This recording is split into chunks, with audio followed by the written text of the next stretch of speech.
Hola, ¿qué tal? Bienvenidos al Interrogatorio. Soy Silvestre López Portillo. El invitado del día de hoy es un joven, todavía joven, obviamente, que ha participado en más de 11 telenovelas, 4 series de televisión, 12 películas, más de 8 obras de teatro. Ha sido director de videos musicales para grupos como El Tri, Café Tacuba, muchos más. Ganador de 3 premios de telenovelas, ganador del premio a la mejor actuación masculina por la agrupación de críticos y periodistas de teatro. Diosa de plata al mejor actor de cuadro por su papel en La Dictadura Perfecta.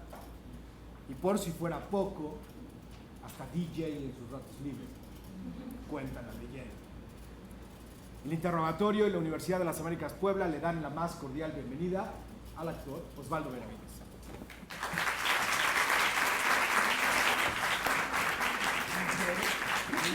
¿Qué tal? ¿En ratos libres? Así es. Por favor. Hola, buenas tardes. ¿Qué tal? Toma asiento. Gracias. En agua. Ahora sí, ya Todo puedes listo, ver. estamos. Nombre completo. Osvaldo Salvador Benavides Brana. Fecha y lugar de nacimiento. 14 de junio del 79, Chilango. ¿Quién es y qué hace tu padre? Mi padre es Lorenzo Benavides. Él trabajó muchos años en publicidad. Mis primeros trabajos sin querer, de donde cobré como niño, fueron gracias a él. A pesar de que después, en el tiempo, él fue el que más dudaba por mí con mi carrera de actuación. ¿Quién es y qué hace tu madre? Mi madre se llama Gloria Brana, es nacida en Buenos Aires, Argentina. Ella fue rebelde, vivió aquí, hija de unos diplomáticos que trabajaron aquí por ahí de los años 60, 70. Y mi madre se rebeló, no quiso regresar con ellos a Argentina, se casó con mi papá y se quedó desde los 15 años aquí. ¿Cómo eras tú? ¿Cómo era Osvaldo en tu infancia? ¿Cómo fuiste tú? ¿La primaria? ¿Hiciste escuela? ¿Cómo fue tu infancia? Era un niño muy introvertido, penoso, me gustaba protegerme creando mi propio mundo. Era muy creativo, muy imaginativo, muy travieso también. A ver, 1992, el abuelo y yo, ¿cómo entras al mundo de la pantalla, de la tele, de todo el rollo? ¿Cómo fue? Pues fue de chiripa, de rebote. A mí me gustaba actuar desde muy pequeño. De hecho, antes de que me gustara actuar en la escuela, en las obras de la escuela, jugaba a que era director. No sé por qué, porque en mi familia nadie era director ni estaba relacionado a las artes, ¿no? Por ahí mi abuelo argentino, el papá de mi mamá, era el único como que le gustaba la música y más acercado a la bohemia y al reventón, pero tampoco conviví mucho con él. Por alguna razón me gustaba jugar a dirigir y me imaginaba en sets de películas de acción y jugaba a que repetía una toma una y otra vez. Después me di cuenta que eso es bastante tedioso. Pero eso jugaba y después me volví el actor berrinchudo que siempre quería ser el protagonista en las obras de teatro de la escuela de la primaria. Y luego, por azares del destino, realmente conocí a un productor, a Pedro Damián, que hacía El abuelo y yo. Lo conocí, vaya, mi mamá se estaba haciendo las uñas o algo así en el salón de belleza, donde le estaban cortando el pelo a Pedro y se lo cortaba Mike, que era quien me cortaba el pelo a mí. Yo odiaba que me cortaran el pelo, pero Mike me conocía porque yo era el niño el que odiaba que lo tocara y sabía que me gustaba actuar en la escuela. Y fue Mike Salas el que le dijo a mi mamá y a Pedro: oye, tu hijo le gusta actuar, tú vas a hacer una telenovela, ¿por qué no se conocen y llevas a tu hijo? Y me llevó mi mamá a Televisa a conocer a Pedro. ¿Así, sin nada, así? Así, O sea, así te a lo llevo, mejor tu papá. Pedro se quería ligar a mi mamá. Ah, bueno. No, eso es broma. Conozco a Pedro, somos buenos amigos. Era una broma. Fue así, yo creo que Una así charla, se presentan conversación, las así. oportunidades. Pedro dijo: bueno, tráemelo, veamos. No se pierde nada, me imagino que eso pensó Pedro. Lo conocí, tuvimos una juntita ahí en su oficina en Televisa, me vio y me dijo: ok, vamos a ver. Y a raíz de esa junta empecé un proceso de prueba junto con Gael García para ver quién se quedaba con el protagonista, y entramos ahí a ejercicios, sesiones con los directores. Al final se lo quedó Gael, pero yo me quedé en la telenovela, ¿no? Entonces estaba feliz de que de un día para otro tuviera la oportunidad pues, actuar. Y recuerdo muy bien que mi madre, regresando después de que me hicieran la invitación a actuar, me dijo, ¿qué onda? ¿Quieres o no quieres? O sea, tú dime. Y pues la respuesta era obvia, ¿no? Además, implicaba no ir a la escuela. ¿Qué edad tenías? ¿12? Para ese entonces, como 10 años, que era previo a empezar la novela, y la novela empezó cuando yo tenía 11, 12 años. 95, Mariala del Barrio. Esa es otra telenovela para muchos, el personaje de Nandito y todo lo que fue. Primero del abuelo, ¿cómo llegas a Nandito? Y dijiste, pues, me le echo otra. Después de todo lo que ha pasado también, tus papás, toda la familia, junta de consejo, dijeron, otra, paz. Fue un proceso largo, porque después del abuelo y yo no tuve trabajo. Estuve parado un rato. 2 años. 3 años, más o menos. Sí, terminamos la obra de teatro. Bueno, quizás sí fueron 2 años, pues los viví, los sentí como si fueran muchos más, ¿no?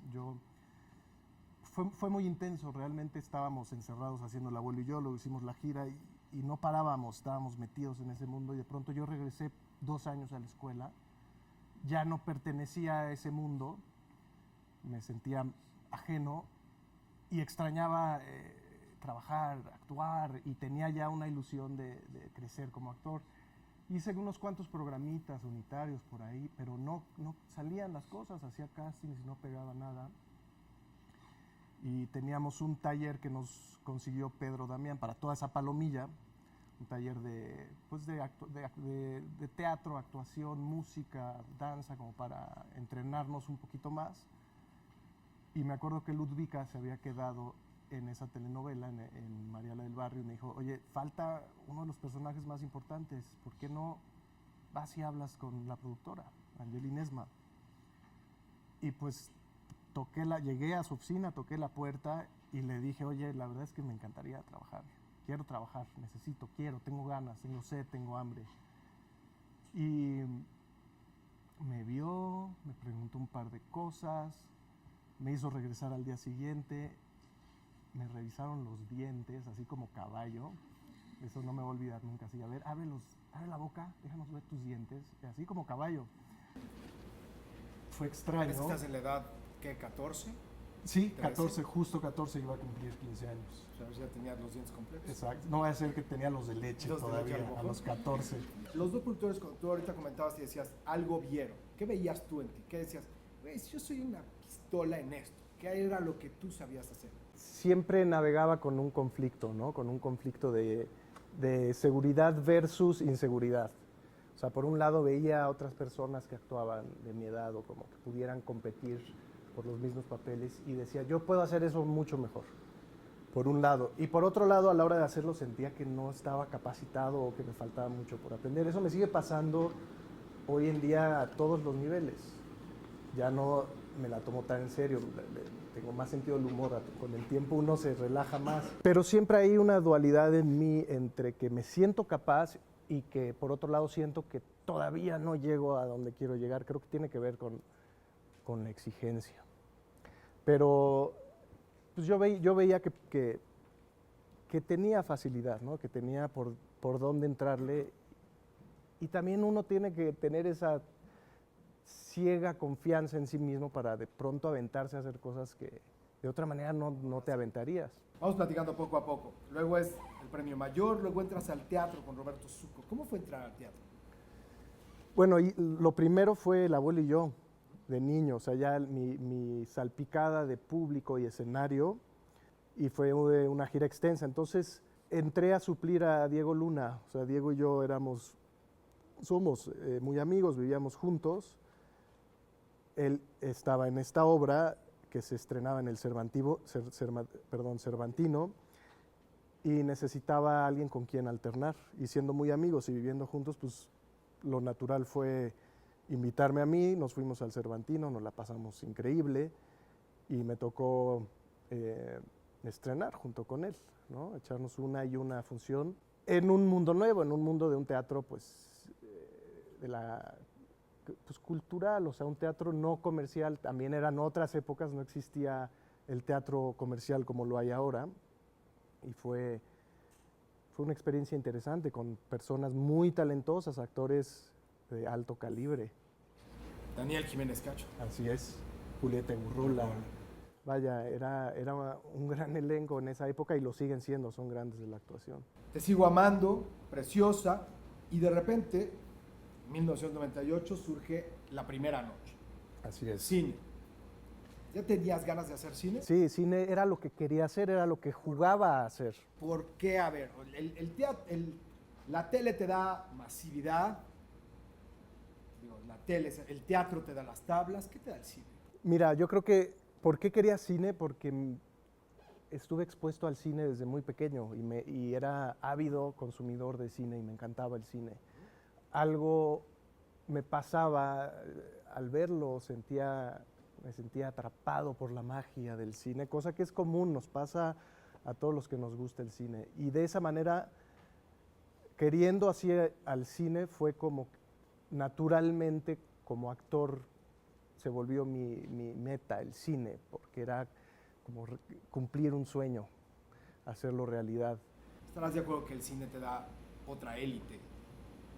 El teatro tiene otra élite y la televisión tiene también sus cosas, pero el cine obviamente te puede llevar a otros caminos, ¿no? Estás como entre la mitad. Yo sigo pensando que el teatro sigue regresando a estudiarlo y todo, pero el cine es un ejercicio impresionante, es una parte creativa. No sé cómo vayas viendo ahora, si ha cambiado tu perspectiva del cine, la televisión y el teatro. Cada una tiene sus diferencias y yo soy de la idea de hacer un poco de todo. O sea, mi intención es no casarme solo con cine o teatro o televisión, sino poder hacer todas. O sea, la televisión, ¿qué es? La televisión es callo y tablas para con pocos elementos, poco tiempo, resolver las cosas de la mejor manera posible. Actuar en televisión y actuar bien en televisión es más difícil que en las otras dos, porque no tienes tiempo, los libretos a veces, por lo general, son malos, es muy apresurado, no hay manera de preparar, de ensayar, y eso hace que la verdad como actor salga muy distorsionada.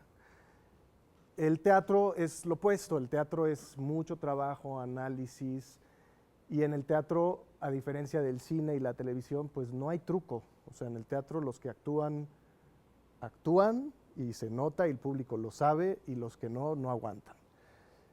Eso es lo maravilloso del teatro, que es la prueba de fuego para cualquier actor, para ver si realmente tienes lo que se necesita para actuar. No hay edición, no hay música que te ayude a estimular los sentidos o las emociones. Y son procesos muy intensos los del teatro y de mucha exploración y de hecho de mucha repetición, porque el teatro lo que también tiene de maravilloso es que nunca acaba el proceso. Por más de que des 100, 200 cantidad de funciones, va creciendo, vas encontrando y no termina el proceso teatral hasta que se acaban las funciones. Y el cine está en medio en el sentido, en el tiempo en el que se le implica, que se involucra para trabajar, para análisis. O sea, no es, para nada es tan rápido como la televisión, pero tampoco es tan profundo como el teatro. Pero el cine es muy específico, se trabajan los momentos por pedacitos y hasta que queden bien. Y hay una atención muy intensa a cada momento, cada escena, cada shot. Todo el mundo tiene que hacer bien su trabajo y luego le toca al actor poner la cereza en el pastel y concluir el trabajo que todos ya prepararon para que él haga la toma y la haga bien y puedan pasar al siguiente momentito que tiene que ser perfecto. El cine tiene ese detallismo, eso que los otros dos no lo manejan igual. Entonces, respondiendo a tu pregunta en estatus actoral, pues yo creo que las tres ayudan, ¿no? La televisión te da una exposición que necesitas si quieres meter gente al teatro, porque tú quieres meter gente al teatro para poder hacer más obras de teatro, y también al cine para seguir haciendo películas. Quieres hacer buen teatro, que sea exitoso para que la gente que te ve en la tele o en el cine sepan que van a ver un trabajo de un actor que sabe hacer lo que hace y que lo hace bien y que te gusta su trabajo. Y el cine lo que tiene es que siento que crea personajes inolvidables, ¿no? Mágicos, entrañables, que se quedan ahí para siempre. Y luego, es muy interesante, pero para muchos te diste a conocer también en Por la Libre. Sí. Por la Libre, a mí se me hace una película bastante simpática, me divertí mucho, y te toca trabajar con una Ana de la Reguera en su ópera prima. ¿Cómo llega Por la Libre y cómo es el trabajo ahí? Por la Libre, pues casting, por casting. ¿Todavía hacías casting? Sí. ¿Todavía haces casting? Sí, claro. Hay que ser humilde y saber que entender, vaya, después de dirigir y de producir, me di cuenta que los productores, los directores necesitan ver a los actores en el personaje para saber si realmente funciona. A veces uno por orgullo quisiera que lo escogieran de buenas a primeras y a veces pasa, pero también entiendo que hasta que no te ven en el personaje no sabes si sí es o no es. Entonces por la Libre llegué a base de hacer castings y fueron como una muy buena semana de casting diario y de ir quedando ahí entre los afortunados hasta llegar a al último tercio de actores que estábamos disponibles y al final me lo quedé, ¿no? Tuve la fortuna de que se conjugaron, uno no podía, yo le gustaba más a la productora, etcétera, como se dan las cosas. Y hice Por la Libre y me pasó con la Libre que fue, yo creo que el primer guión en el que trabajé, que cuando lo leí por primera vez, realmente me conmovió. Conecté mucho con la película y la película es afortunada, es divertida y es entrañable y fue muy acertada. Es lo que es comercial, es muy agradable y creo que eso viene desde el guión y conecté con eso y a la hora de empezar a los ensayos pues estaba feliz haciéndolo, ¿no? Y sentía que era como el siguiente paso después de la primera y la segunda noche, esto se sentía que era un poco más grande y fue en esa época donde Altavista Films empezaba como este emporio. Altavista Films fue una productora en México que quería hacer las cosas en grande, ¿no? Yo creo que fue la primera, y fue la primera que dijo, venga, vamos a hacer peliculotas. Pasaron muchas cosas entre lo que querían y lo que terminó sucediendo, pero hicieron buenas películas.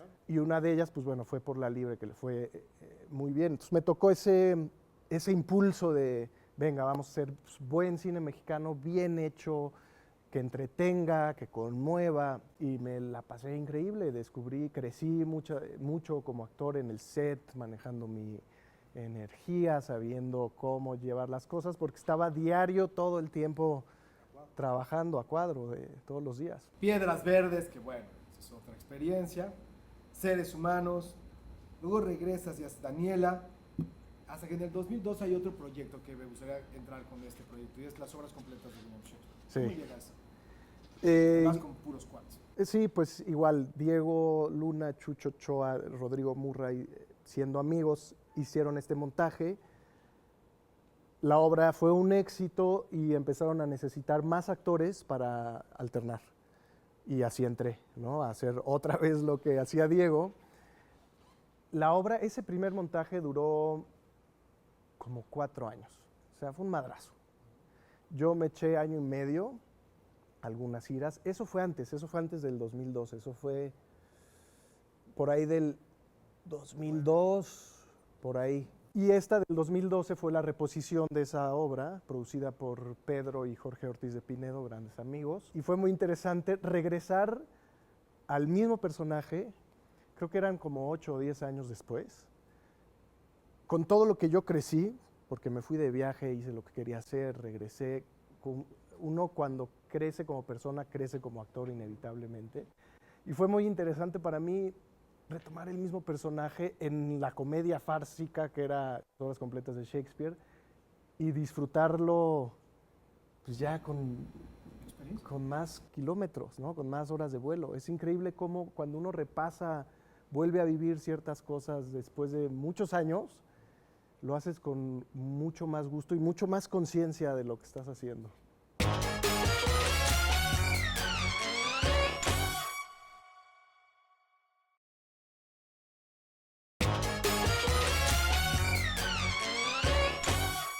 New York Film Academy, ¿por qué te fuiste? Yo me fui el 2003. Sí, a después de estudiar. Zurdo. Después de Zurdo, exacto, que salía ahí de DJ. Así es, de DJ. Mi cameo de DJ. Me fui porque ya no le encontraba sentido a lo que estaba haciendo aquí como actor. Con todo y todo, éxitos, toda Sí, experiencia. justo el éxito era lo que no me sabía nada, ¿no? Actuaba desde los 12 años, ya tenía 22, 23 años y no estaba contento conmigo mismo, no sentía que me faltaba crecer, que no estaba en contacto con lo que yo quería y la verdad es que yo me había hecho la promesa de que iba a estudiar dirección algún día y sentía que al no cumplir esa promesa me estaba mintiendo o autoengañando. Aunado a que no estaba contento con lo que se me ofrecía como actor, sentía que era lo mismo una y otra vez y tampoco sentía que yo tuviera las herramientas para dar más de lo que se me pedía. Entonces, a pesar de los quejidos y lamentos de mis padres, mi manager, de que no me fuera, que estaba en gran momento y de que estaba a punto de pasar algo muy importante en mi carrera como actor, decidí dejar todo e irme a estudiar cine en el New York Film Academy, que es una escuela donde si sabes a lo que vas y tienes cierta experiencia, aprendes muchísimo. Pero si no sabes nada, es posible que de ahí salgas directo a donde viniste, ¿no? O sea, directo a trabajar al Starbucks o a lo que de donde venías, pues es una gran herramienta, pero que requiere de preparación para saberla utilizar. Y yo lo disfruté mucho, estuve 1 año y medio en Nueva York, el curso es como un posgrado así de 1 año, muy intenso, mucha filmación, pero por un lado crecí mucho porque me acerqué a las horas de set y dirigí, pero sobre todo crecí como persona, me fui a vivir solo, se me olvidó todo el lujo y toda la comodidad que yo vivía. Vaya, la frase trillada de salirme de mi zona de confort es trillada porque pues en efecto pasa y funciona. Y crecí mucho como persona y me puse en contacto con lo que yo quería hacer, con lo que disfrutaba, sentí que me apasionaba otra vez, ¿no? ¿Qué dirigiste? Pues cortometraje, o sea, en esa época en Nueva York, cortometrajes y mi primer videoclip para una banda. Un mundo maravilloso con Luis Estrada, 2006. Ese fue un cameo nada más. Hice una escenita chiquitita al principio de la película. Pero te prepara para lo que viene después. Sí, vaya, Luis Estrada, yo lo admiraba desde que vi Bandidos. No me acuerdo qué año fue eso, yo era un niño, vi Bandidos en el cine y fue la primera película que yo vi en el cine que dije, esta es una buena película mexicana que se ve bien, se oye bien, divierte, conmueve y desde ahí supe quién era Luis Estrada. Todos eran mis hijos, que te da mejor actuación masculina. Así es. Esa fue una obra de teatro. Una obra de teatro con Pedro y Jorge Ortiz de Pinedo, con quien he vuelto a trabajar. Pedro Ortiz, con quien me acabo de asociar para hacer esta obra que hicimos Duele, ahorita platicaremos de ella. Esa fue la primera actuación que hice después de regresar de Nueva York. Yo estaba clavado en la publicidad y me seguían invitando a hacer papeles, personajes en telenovelas y yo decía que no y así me eché como 6 años en México diciendo que no a las cosas que me ofrecían. Subhisteria, que también es otra locura. Lo que no podía Márquez en otra parte. Cloroformo, que con Gustavo Loza. Sí. También fue bastante chido. Noche, Suria, bueno, gran banda. Gran banda. Doblaje, Santos contra la Tetona Mendoza. Más que doblaje fue una recreación de Nandito y de Soraya. O sea, fue pues burlarse de uno mismo.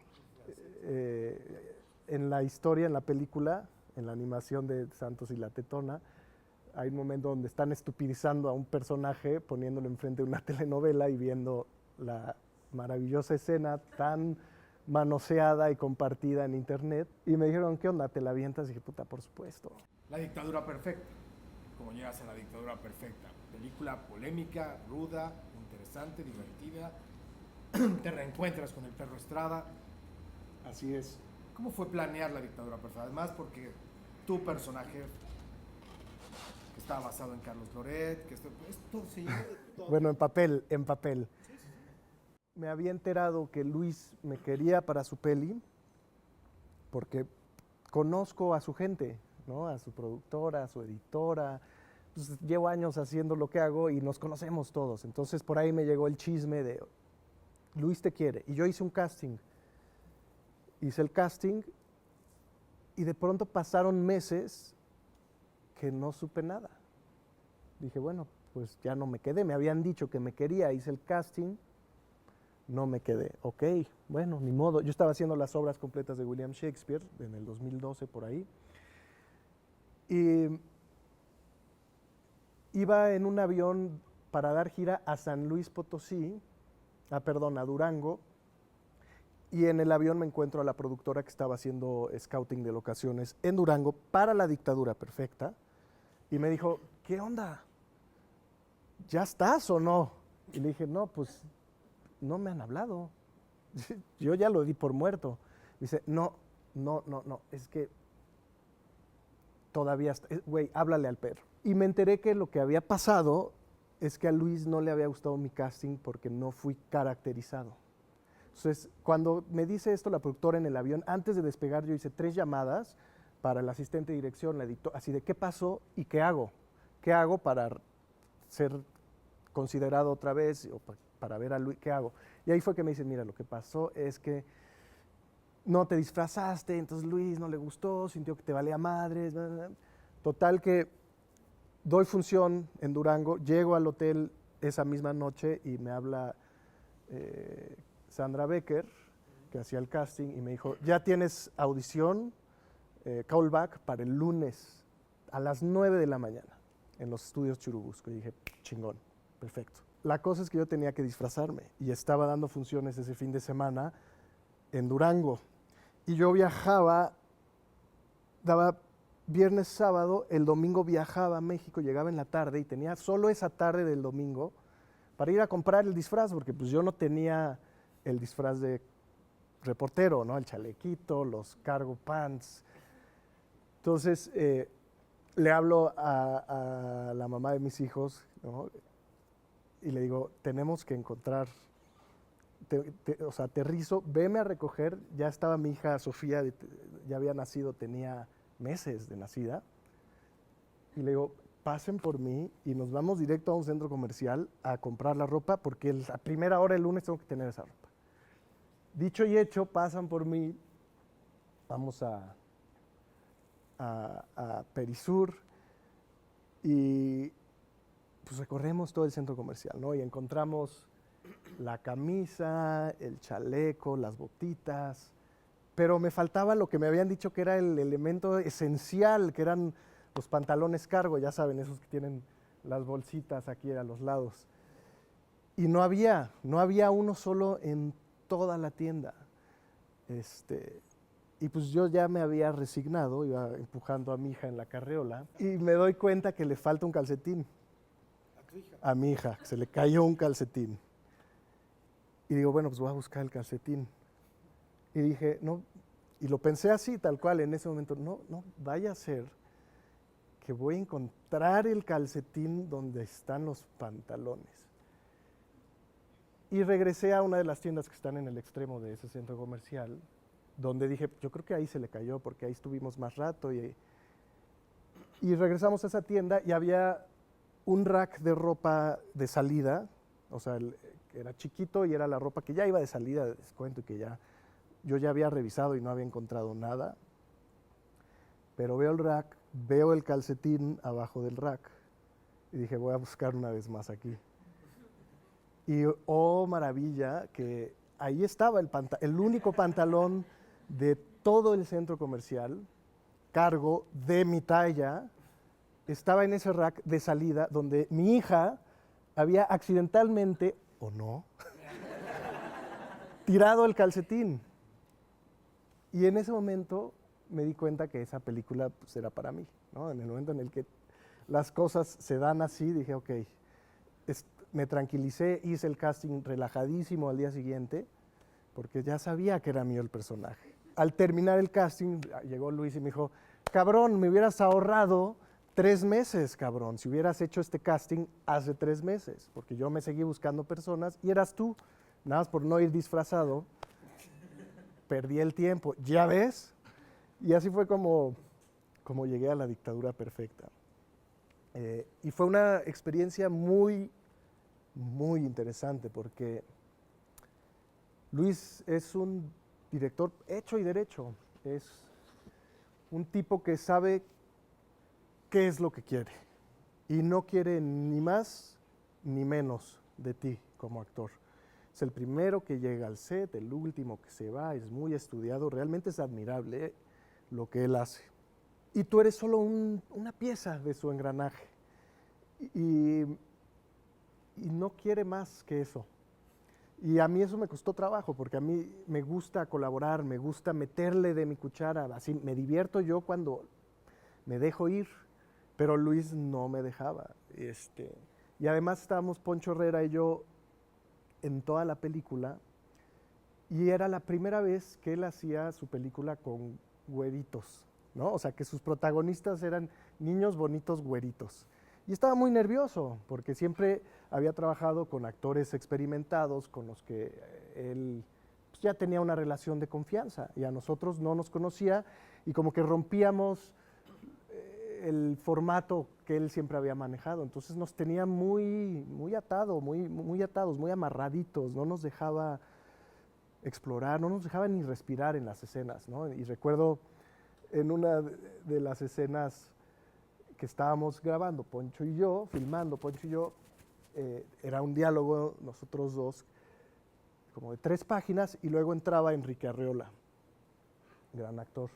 Y estamos Poncho y yo ya con 3 semanas de tener a Luis encima de no, así no, más coloquial, que no, y la escena no quedaba porque no estábamos ni pensando, ni teniendo imágenes, ni respirando. O sea, ya era totalmente artificial lo que estábamos haciendo.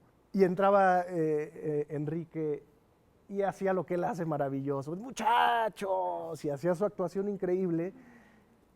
Y se sentía el contraste entre lo presionados y tensos y poco libres que estábamos, y entraba Enrique y era absurdo, ¿no? Hasta que yo le dije a Luis, oye, espérate. Y le dije, no podemos seguir así, tenemos que cambiar, ¿eh? Y después se volvió un rolling gag con Luis a lo largo de la filmación. Cuando nos pedía otra vez eso, entre él, Poncho y yo, pues había este rolling gag de, más coloquial, ¿verdad? Sí, más coloquial. Y él se relajaba y se daba cuenta que tenía que dejarnos respirar y pudimos terminar la película más relajados. Pero fue muy interesante la experiencia de conocer a alguien que sabe qué es lo que quiere, que no te dice todo lo que uno quisiera saber y que en el fondo se sale con la suya. Tiene tanto colmillo, tanta experiencia y se sale con la suya no solo en el set con la actuación, sino con la producción de la película y el éxito que tiene la película, ¿no? Porque pues, está toda la historia de que era socio de Televisa, Televisa se salió porque la vieron y se asustaron o no les gustó. Pues era una película fuerte, ¿no? Que hacía referencias muy directas a Peña Nieto, a casos. Entonces, pues Televisa dijo, yo no sé, pero imagino que no se quiso meter en líos. Y aún así Luis logró sacar la película en grande y fue un éxito en taquilla. Cuando la filmaron no decías, ¿qué estamos haciendo? No, yo estaba feliz. Feliz, así de, claro, esto hay que hacer, de esto se trata. Luis estaba nervioso. Luis estaba nervioso porque decía, esta es la película en la que más me estoy dejando ir y no sé qué va a pasar. Y mi socio es Televisa y está dura. Pero pues le salieron las cosas, o sea, es un tipo brillante. Ruta 35 y finalmente Duele. ¿Cómo te fue en Duele? Gran experiencia Duele. Sí, Duele para mí es como el banderazo de lo que realmente quiero hacer ahorita con mi quehacer artístico, creativo, con mi carrera.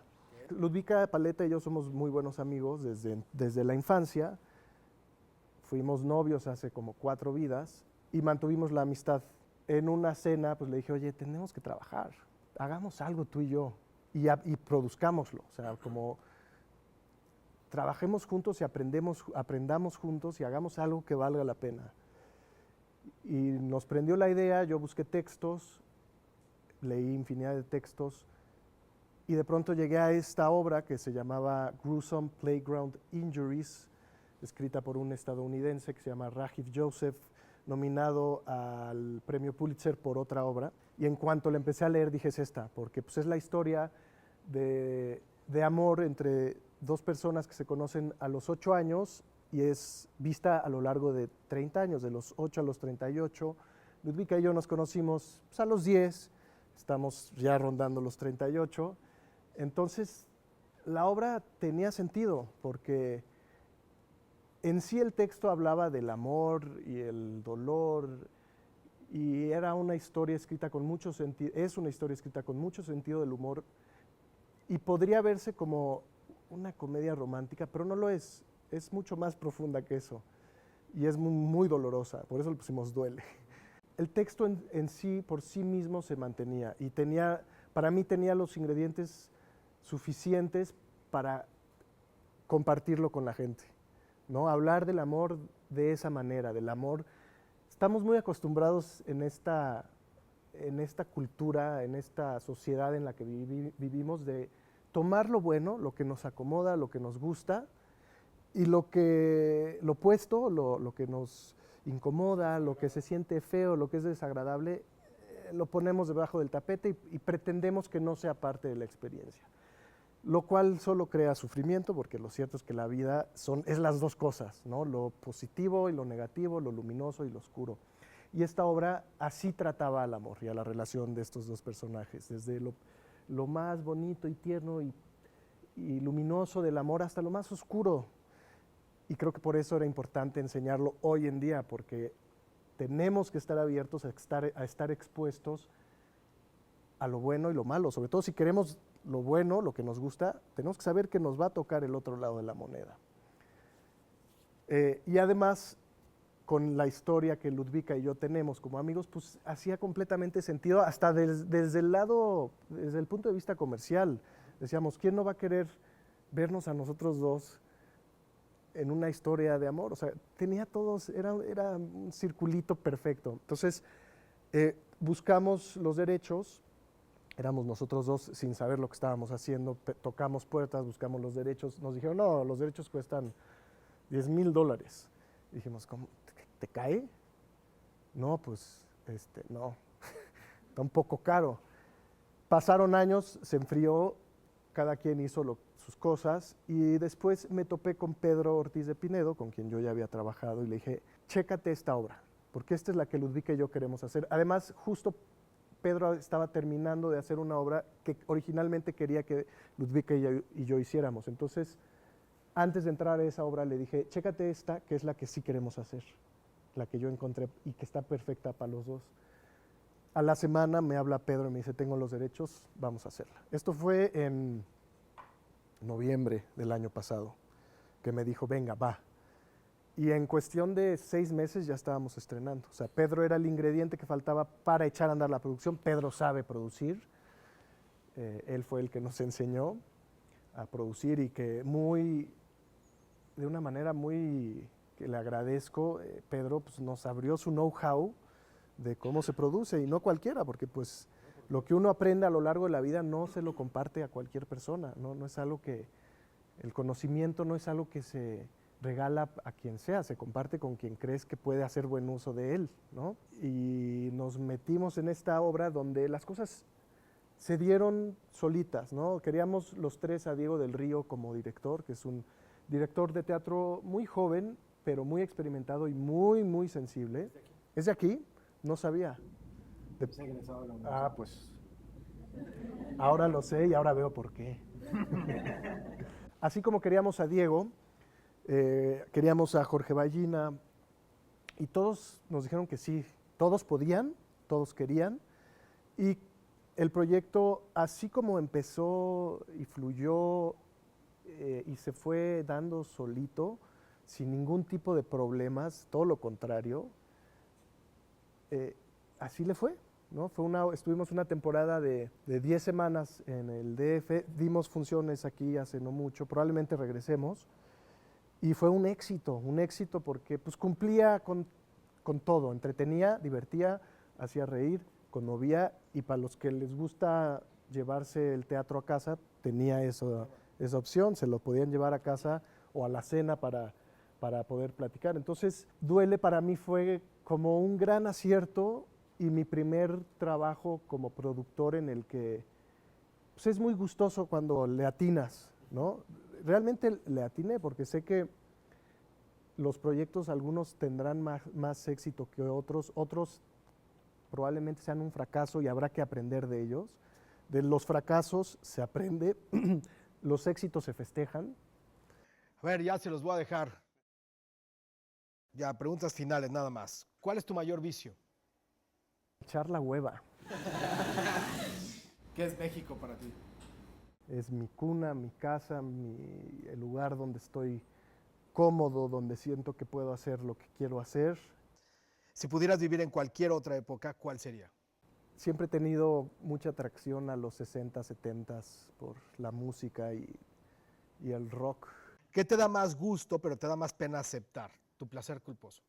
Cuando tengo una televisión enfrente, no puedo evitar el morbo de ver telenovelas.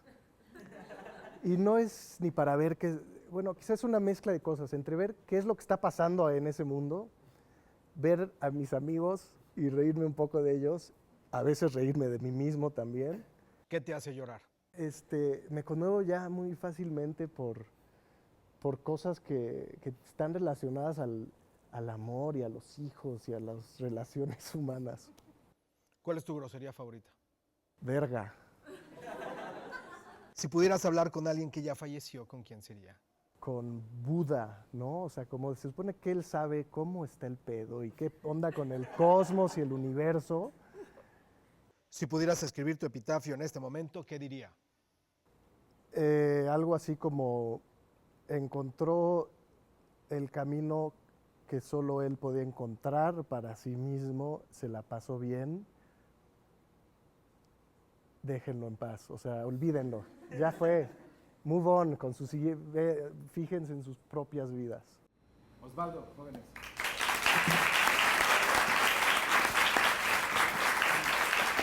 Gracias.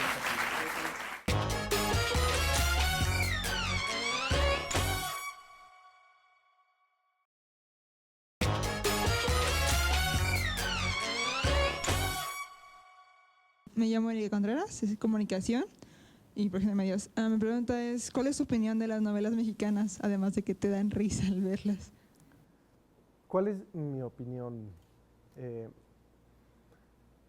Pues es un producto hecho para un target específico de personas y los jóvenes ya no se las están tragando, ¿no? O sea, a los jóvenes ya no les gusta, ya no son ese target.